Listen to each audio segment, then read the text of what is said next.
You are very welcome. My name is Amy Kelly and I'm the Chief Operating Officer with Crohn's and Colitis Ireland. We're a charity who is dedicated to supporting and advocating for individuals who are impacted by inflammatory bowel disease. We really want to thank you for taking the time to join us for the launch of our new research uncovering the hidden costs of Crohn's and colitis. Crohn's disease and ulcerative colitis are the main types of inflammatory bowel disease, which are incurable chronic autoimmune diseases that affect about 1% of the population, amounting to about 50,000 people in Ireland. In IBD, the immune system doesn't work properly. The body starts attacking itself, causing ulcers and inflammation. The difference between Crohn's and colitis is that in Crohn's, the inflammation occurs in any part of the digestive tract, anywhere from the mouth all the way through to the back passage, and in ulcerative colitis, the inflammation is more localized to just on the colon. People often face a lifetime of fluctuating symptoms, medication, and in some cases surgery, which can look like a bowel resection or a stoma. And then this can affect every aspect of daily life, including relationships, education, and work. This important research today sheds a light on the profound struggles people diagnosed with inflammatory bowel disease face every day, particularly the significant financial burden caused by the cost of treatment, specialised diets, the indirect costs associated with ongoing medical care and management of inflammatory bowel disease. I'm absolutely honoured to have some distinguished speakers with us today who I will introduce now, and they'll be talking later on as well. But joining us today, just to let you know who's here, we have Jonathan Healy, who will share his story a little bit later about his Crohn's disease diagnosis and how it has impacted him financially and has influenced even his career and employment. We're delighted to be joined also by Dr. Orla Kelly, consultant gastroenterologist, who hears firsthand from patients the immense challenges they face with the financial and emotional burden of managing an IBD diagnosis. We're also delighted to have Deputy Jed Nash, who will testify as to why IBD needs to be elevated on the political agenda. And also finally, we have Michaela Hagenhofer, who is the General Manager of Johnson & Johnson, our partners on this important initiative. So just to talk about, I just want to make sure that is. So I suppose we hear firsthand, as I kind of mentioned, about the financial and the emotional strain of an IBD diagnosis that it causes. Last year, our national patient survey highlighted that the majority of people living with IBD struggle financially as a result of their diagnosis. Recognising this as a significant issue facing the majority of the IBD population in Ireland, we wanted to conduct comprehensive research into the specific financial challenges faced by those diagnosed. Earlier this year, we worked with Ipsos B&A and Johnson & Johnson to develop a new patient research with the objective to truly understand the extent of the financial and psychosocial burden of IBD. This is the first study of this kind in Ireland. This national survey asked questions around the direct out-of-pocket costs people living with IBD incur to manage their IBD, indirect costs such as the impact on employment, time spent accessing medical care and childcare costs, the psychosocial toll IBD takes on those diagnosed, and the impacts every facet of the person's life. I'll now summarise the findings for you. So the research shows us that the majority of the IBD community struggles financially as a direct result of their condition, with 60% reporting that they have struggled financially within the past year due to their IBD diagnosis. A person with IBD can require a range of different concurrent treatments to manage their condition, including prescribed medications, over-the-counter medications, and specific dietary requirements. While some costs of prescribed treatments are covered by the state, we are seeing that people diagnosed with IBD are still incurring substantial out-of-pocket costs to treat their IBD. People are spending out-of-pocket on average €76 each month on prescribed medication. And just to highlight as well, That may to some obviously come under the drug payment scheme, but what we're actually saying is in hospital infusions, if that's the medication that you are receiving, you don't have any costs associated.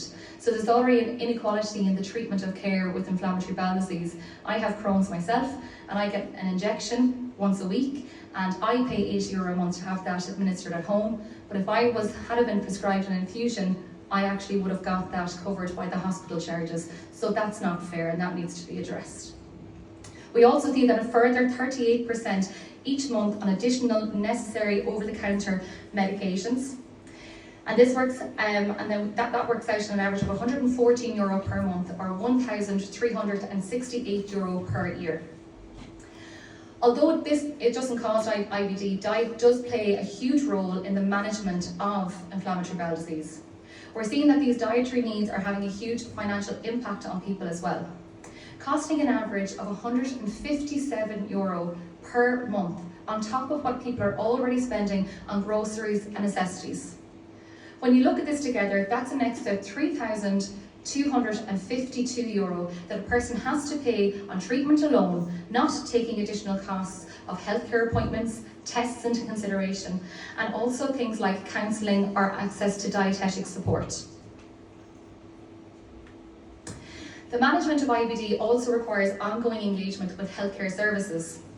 Almost 3/4 of people living with IBD have had to pay out of pocket to see their GP in the past year, with half of respondents paying over €100 to visit their GP, and 9% saying that they have spent over €500 on GP visits in the last year alone. Almost half have had to pay to visit their IBD consultant in the past year, with over a third, around 35% of people spending over €100 during this time, and 11% spending over €500 in the past year. This research also tells us that the public patients often have to pay privately for tests and scans for their IBD due to the long wait times in the public system. I'm an example of this. In 2022, I had symptoms. I had my diagnosis in 2019. I was linked in with my IBD clinic, and my blood tests and stool samples came back fine, so I was referred for an MRI in October 22. The appointment I got was September 2023, and that's someone who's already linked in with the service. I then had to push on a couple of months because I was waiting the scan, and in January of 2023 I had to go to A&E because of the symptoms I was experiencing. I was passing blood. This is somebody who's already diagnosed, and they're being forced to pay privately for tests. I didn't have the means to pay €250 for a private scan, and that's what we're forcing patients to do. What is also concerning is that 31% of respondents report that they have not paid privately for tests or scans for their IBD as they can't afford to, suggesting people may not be getting a timely access to necessary care they need and their team are suggesting it. Moving treatment away from the hospital setting has benefits, obviously, for relieving the pressures on the healthcare system. However, we need to consider the financial impact that this is having on patients. People living with inflammatory bowel disease should not have to incur additional expenses to receive a treatment they would get for free if they were receiving it in a hospital. Some medications were traditionally administered by IV, and in recent years they can now be taken by injection at home. If you're getting your medication in hospital, you don't pay the €80 monthly drug payment scheme. But if you're injecting at home, same drug, just a different method of administration, you suddenly have to pay €80 a month. This change has saved the hospital money. One hospital in Ireland I know, that switch has saved that hospital €1.2 million, moving from infusions to injections. But the patient has been left with the financial burden. That's not good enough, and that's not fair. One of the more alarming issues this research has uncovered is that almost half of people living with IBD are avoiding seeking medical services for their IBD due to the high costs. Over a quarter of respondents delay taking their IBD treatment to make it last longer due to costs. This also resonates with what we hear in Crohn's and Colitis Ireland from our community. Nobody should have to be put in a position where they cannot afford essential healthcare. Delay and avoiding treatment for inflammatory bowel disease can have serious consequences, including disease progression, increased symptom flares, and potentially life-threatening complications. This can also increase flares, disease activity, which can result in the person needing to take more time absent from work or having to be hospitalised, and therefore worsening the financial burden and putting additional demand on the healthcare system. IBD is a lifelong incurable condition that has periods of higher disease activity where a person experiences increased symptoms. During active phases of disease, these symptoms can be severe and incredibly debilitating. People diagnosed with IBD need to frequently access healthcare services to manage the level of disease activity. 45% of those surveyed needed to visit a HCP at least once a month, if not more often. Almost a third have gone under surgery for IBD, and the average number of surgeries a person needed was 3. 14% of respondents have had to use a stoma bag for their condition, either temporarily or permanently. A third have been hospitalised for their IBD in the past year, and 49% of those hospitalised have been admitted to hospital more than once in the past year. And just again, to bring a personal aspect to it, my brother is actually currently in the process of getting a diagnosis of Crohn's disease. He was admitted to A&E in April of this year. It was found from a CT scan that he had active inflammation. He was then referred out to the community. He was going to have an outpatient colonoscopy, which he had, he had that about over 6 weeks ago, and he still hasn't heard anything back from that result. And last weekend he was back in hospital again because his symptoms were so severe. On top of the direct out-of-pocket medical expenses and time spent accessing healthcare, people living with IBD are also being hit with additional costs to manage their condition. Mileage, travel, parking costs to attend medical appointments are massively expensive for people. A majority said overnight stays to receive their treatment is financially challenging for them, and almost half have said that the cost of childcare to attend an appointment is a challenge. Due to the variation of disease activity, IBD can massively disrupt a person's ability to work, including influencing someone's career decisions or progression opportunities. When in remission, people living with inflammatory bowel disease are active, contributing members of society who work, pay taxes, and engage in their communities. But we need to understand that during a flare-up, people living with IBD require additional support to be able to cope and manage their condition. 82% of those employed had to miss work or lose wages due to their IBD. 58% have had to take frequent leave to manage their IBD in the past year alone. And what is more concerning is that 86% of those employed said that they have gone to work when they needed to take time off to manage their IBD. We need to better support people living with IBD to be able to receive the adequate care that they need during flare-ups, so that they can return to be able to contribute and work in their communities. The system is failing people living with inflammatory bowel disease. One of the most glaring issues emerging from this research is the lack of recognition for inflammatory bowel disease as a long-term illness by our government. Despite being a chronic, incurable, IBD is not classified as a disability in Ireland. This lack of recognition excludes those from IBD from accessing the long-term illness scheme, the chronic disease management programme, GP and medical cards, and other supports available to individuals with other chronic conditions. This is not a mere oversight. It is a systematic failure that leaves people with IBD struggling without the help that they desperately need. People are needing to rely on support from family members or use their savings just to be able to access the healthcare they need. It's not good enough.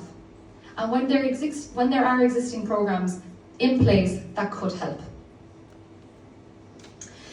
And the solution to address the gap in financial support is not through private health insurance. Just 9% of those surveyed have most of their IBD related expenses covered by their health insurance. In fact, what we're seeing is people living with IBD are having to pay higher premiums or pay out of pocket to supplement their cover. In some cases, people have reported to have been denied insurance due to their inflammatory bowel disease.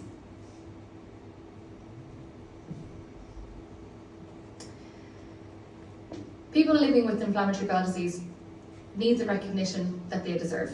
They deserve dignity and support to live with this lifelong condition. Crohn's and Colitis Ireland want to work with the government, policymakers and healthcare providers to ensure that the voices of the IBD community are heard and that necessary reforms happen to ease the burden of this chronic condition. We are calling on the government to recognise IBD as a disability through the review of the long-term illness scheme to provide financial support for people living with IBD. We are asking for IBD to be incorporated into the chronic disease management programme. While GP visit cards and medical cards are means tested, people are falling through the cracks. People are being denied access to supports they need and deserve just because of the condition they have been diagnosed with. People living with IBD deserve access to a full multidisciplinary team. We are asking for funding allocated for the advanced nurse practitioners in 2023 to be reinstated for every IBD clinic to be adequately staffed with a full multidisciplinary team. IBD also needs to be included in the National Disability Rights discussions. We are asking for IBD to be included as a subject for discussion within the Cabinet Committee on Disability and for IBD to be part of the national policy discussion regarding disability rights. Those of us diagnosed with inflammatory bowel disease contribute to society. We've held down jobs when we probably shouldn't have. A report shows that people are working even when they're unwell. Delays in treatment are making the disease more serious, more progressive and more complicated.